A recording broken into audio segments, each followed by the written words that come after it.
आई जतिया के मारना ढोलक कहलता बोलिया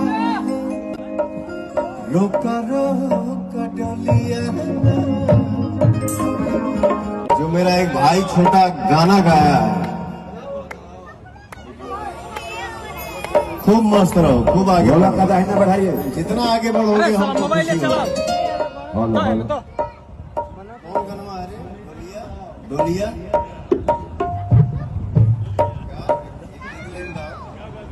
ढोलक का दादा मॉनिटर रोका रोका डोलिया रोका रोका डोलिया भाई जातिया के मारे न निकालत बोलिया। अरे रोका रोका डोलिया रोका रोका डोलिया।